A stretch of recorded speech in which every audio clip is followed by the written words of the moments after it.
Around the time this stamp came out, they also came out with bonds that adjust themselves for inflation index bonds. And this is pretty much an inflation indexed stamp. It holds its value constant as of, I believe, May 14th, 2007. This cost 41 cents. And it is currently, as of, I think, August 29th, it might be higher by now, 58 cents. So almost 50% of what was paid has been added that you have saved if you stocked up on these when they first came out. And the Liberty Bell is something that if you look through Quaker and abolitionist history, William Penn, and all of what is Pennsylvania, and particularly Philadelphia, the abolitionist movement thought this symbol mattered a great deal in the early 19th century, and it was extremely celebrated and practically worshipped.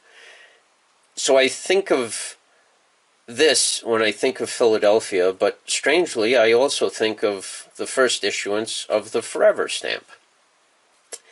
And it's a perfect example for a Federal Reserve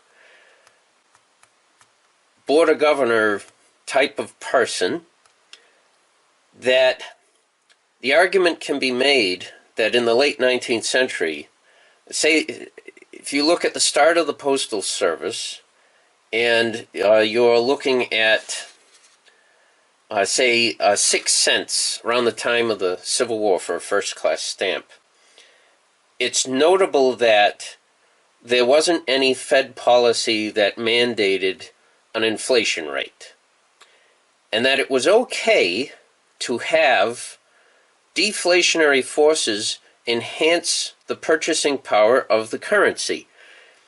You actually had some cuts to the cost of postage as railroads and as transportation became more efficient and more cost-effective. You actually had the cost of postage decline all the way to 2 cents. And then with the start of the Federal Reserve Act, strangely, the cost of postage began to inch up. And each time there's technological revolutions and explosions of productivity, it's not a bad thing for people's purchasing power to expand, for a dollar to buy more goods than it was able to the prior year. And for some reason, in 1995, we had a policy that denied us the deflationary pressures that were causing the dollar to be enhanced in its purchasing power. Instead, those were bled away with additional liquidity, and we had bubbles form. And we've had bubbles form ever since. And it's not always the stock market, it's other asset classes. And there was a fellow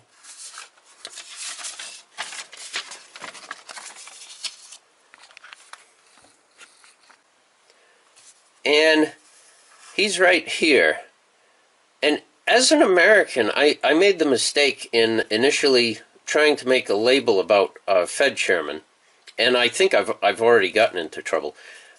I never considered whether these guys and Janet Yellen, whether they had a different race, ethnicity, religion, or anything. I've always looked upon them based upon their policy stances.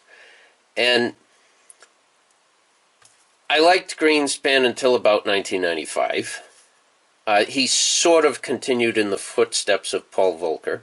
Paul Volcker politically is very different from myself, but he did his job amazingly well. This is the back of the Volcker Green label. And here's a quote. All the way back in 1949, Volcker wrote, "The problems of Federal Reserve policy since World War II That's his senior thesis in college. I believe he was at Princeton. And I think he's a New Jersey guy. A swollen money supply presented a grave inflationary threat to the economy. There was a need to bring this money supply under control if the disastrous effects of a sharp price rise were to be avoided. And because I didn't look at any of the backgrounds of these people and just figured policy and their fellow Americans and their public figures in charge of amazing economic power that can make or break businesses, that can make or break an economy, and affects not only our nation but the world, I got in trouble with some dealers. And I'm sorry for being blind to all of the divisions that everybody has. And I forgot that Mel Brooks recently said he couldn't make any of his 1970s films in the modern environment.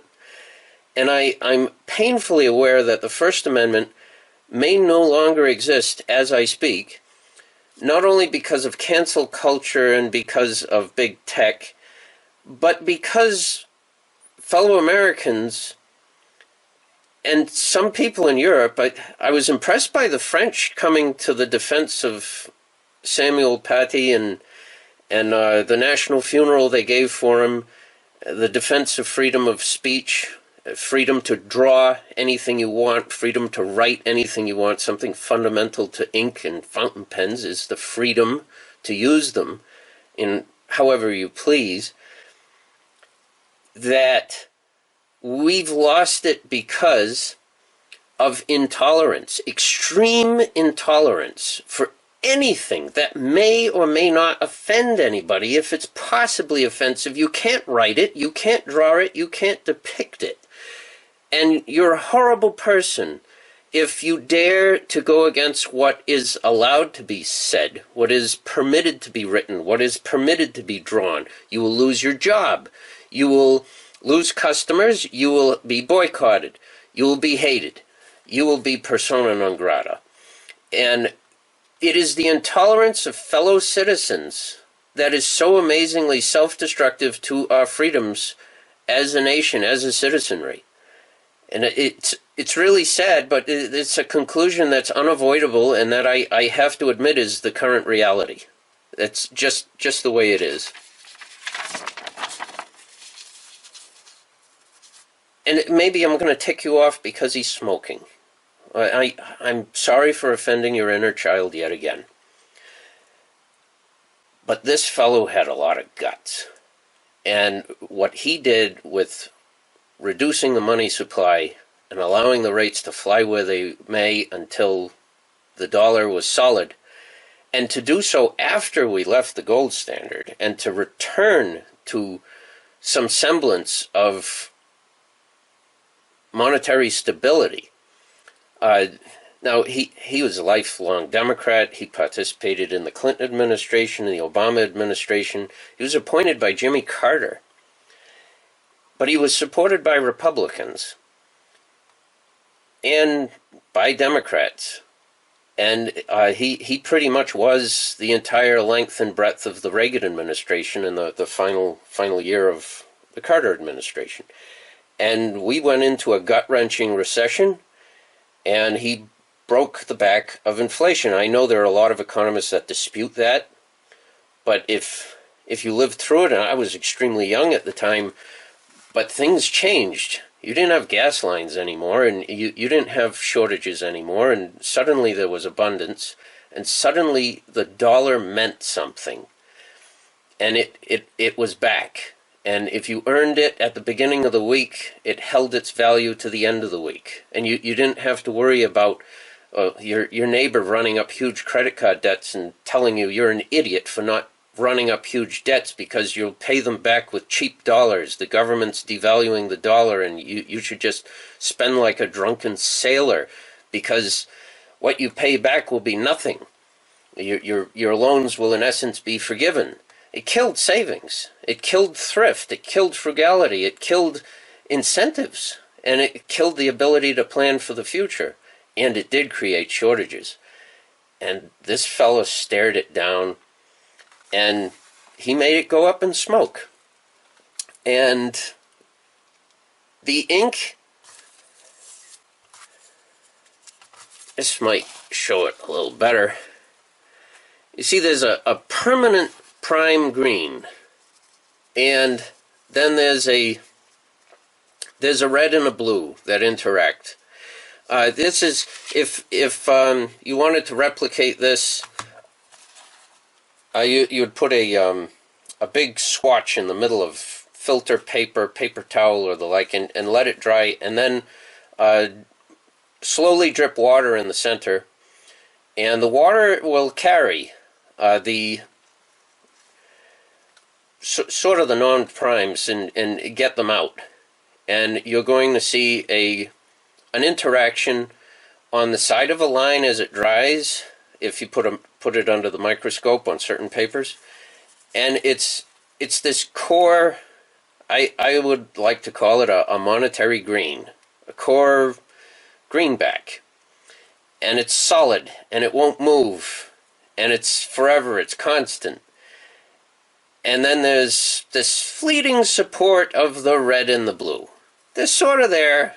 They supported him as long as it took, because people were really angry about inflation at the time, and that's why the ink was designed in this manner.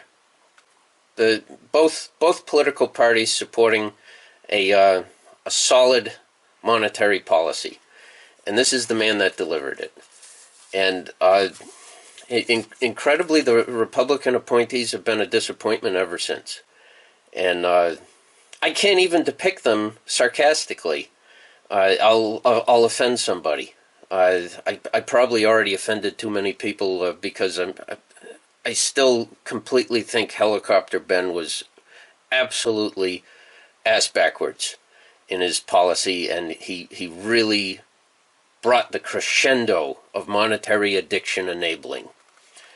And I'm sorry if that offends some people, but okay, shadow ban me some more, but that's what I believe is the truth. And it's monetary policy, and we're talking about Federal Reserve governors, public figures.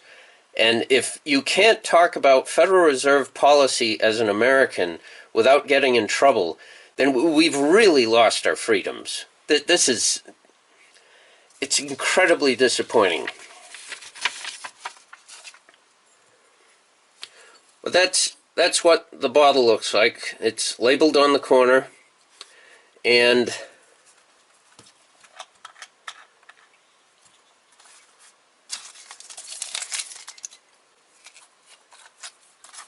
better put these away from the ink. They've become so valuable.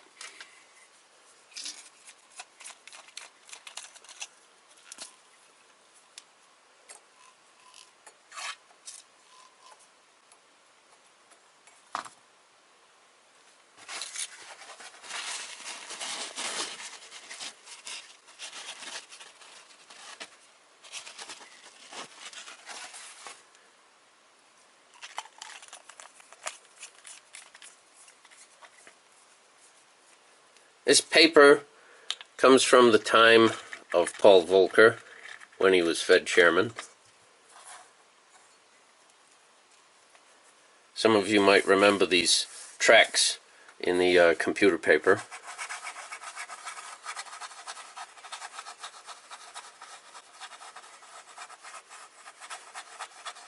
Now you're not going to see the red and the blue unless you magnify it tremendously, or unless you let it dry and then you bleed it a little bit by getting it damp.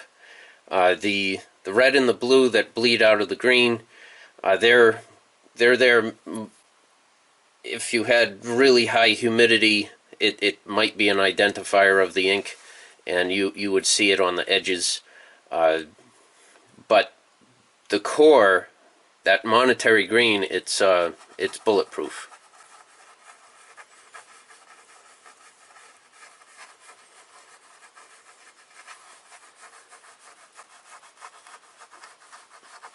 Gives it somewhat of a teal look on some papers. On other papers it'll be outright green.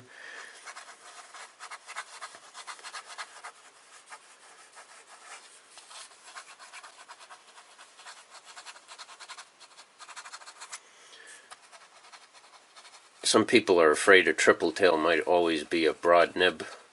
If you don't put pressure on it, it's basically a medium. But as soon as you put pressure on it, well, it's there for the using. It's your option.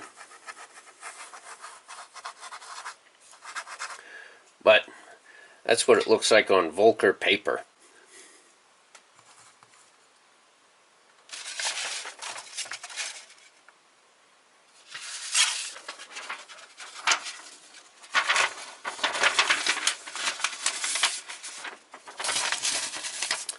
Let's see what it looks like on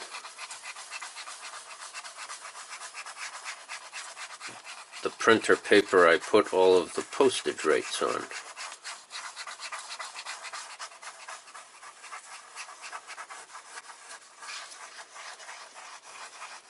Dries fairly rapidly, decent penetration. So you don't have to worry too much about smudging. On rice paper, it'll sit there, almost just like like Noodler's Black. But there is faster penetration on some of these paper grades, recycled, for instance.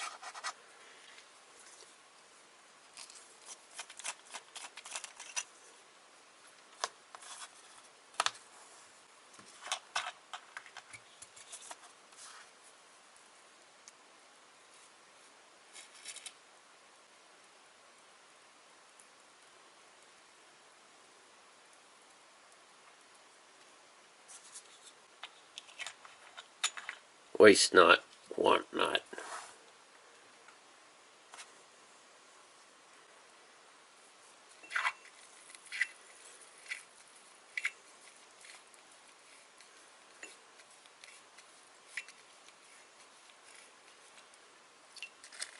Some people have asked, what do you do to change colors? Well, it's as easy as that. That's just tap water. You just rinse it out, and then you switch to your next color.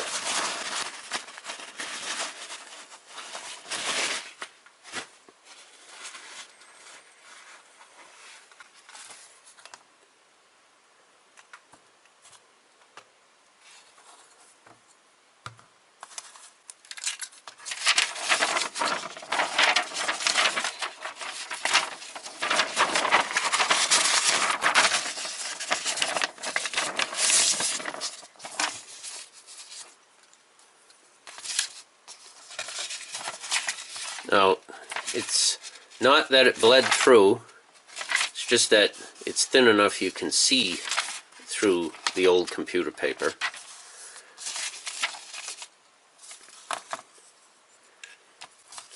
A lot of people ask this to become permanent and not to have just 3 entries. A lot of people have reported that they like this label a lot.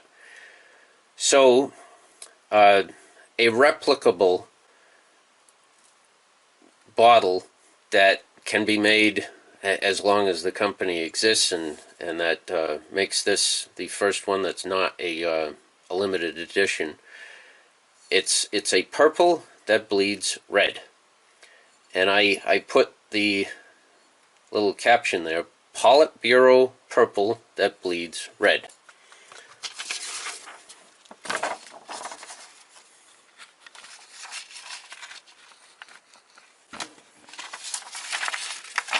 And that's the label. Eventually, the only change in the future for this label may be that the bleeding here might turn into red. Right now it's still purple. The main reason that there were only 44 sent to the Philadelphia show, we used to send as many as 288 of a startup edition. It's a type of deflation, I guess. America does have a certain type of deflation. I know as a deer hunter that the average American male could lift or drag a 200-pound whitetail in colonial days and leading into the 19th century. And apparently that is not the case now, because the heavy surcharge on packages for UPS and FedEx keeps going down, and at one point it was 85 pounds, and now it's all the way down to 50. And in order to get ink to a show, it goes UPS, FedEx, or some type of courier service, and it's down to a much smaller amount because the average person can't lift. Average delivery driver, apparently, according to anyway the management of FedEx and UPS, they can't lift very well more than 50 pounds. So we've gone from being able to take a 200-pound deer and put it in the back of a car or a station wagon or a pickup truck to not being able to lift more than 50 pounds. Not, in my book, a sign of progress. And this is the purple, as you can see here. It's a prime, and you can't break it down. It's bulletproof. And the red will show up. It's not quite a pure red prime. There's a tiny bit of an orange on the edge, but most of it is it's a kind of red. It happened to be a prime dye that behaved well and wouldn't separate into. I wanted just red to bleed out of the purple, and this is the best that could be done. And microscopically, as you write with it, you can see this on the edge, on the peaks and valleys where the ink creeps up. You'll be able to see the red outside of the purple. And as you write it, if you subject the document to water long after it's been written, it can be used as an identifier to show that was the ink you wrote, and anyone writing some other type of ink, well, it's not the case. Both of these are fairly unique, fairly specific with their formulation, so you'll be able to ID them long after they've been written.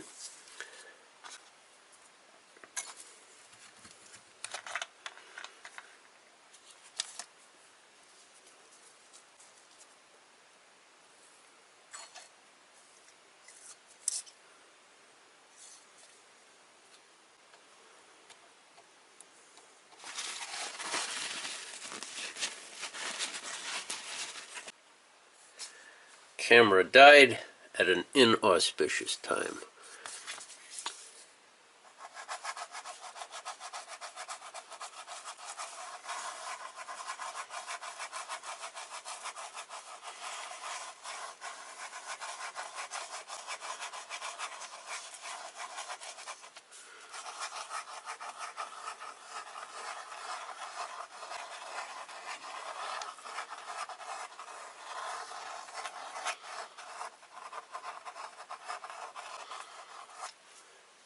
Let's see.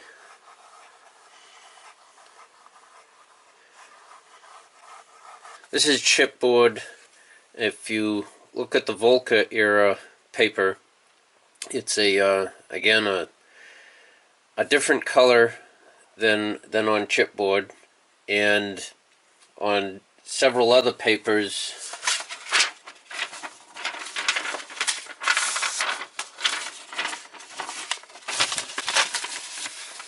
Printer paper. See, it's much darker purple on modern printer paper than it is on the 80s printer paper.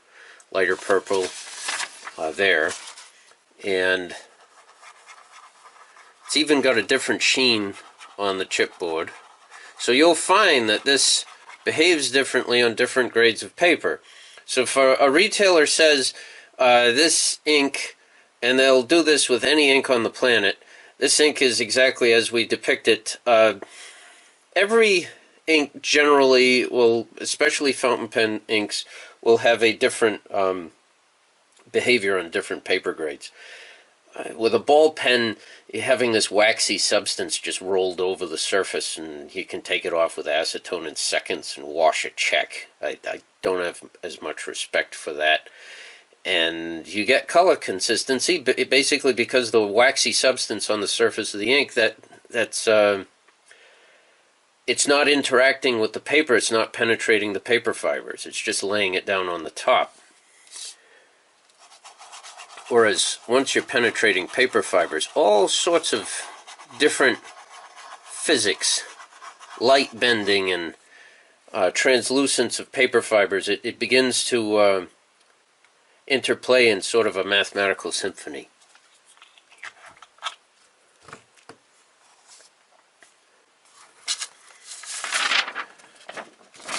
Before the camera so rudely shut off, I was going to show the back of the 1984 label. I think it's very apropos.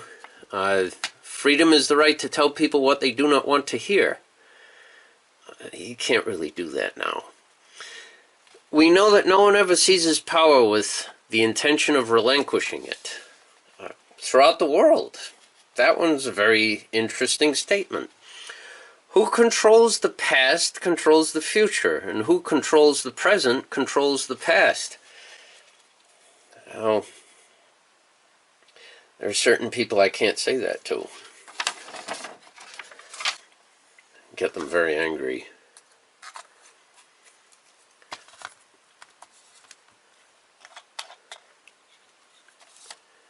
Wanted to smear a little bit of this to show the different behavior on these two particular paper grades.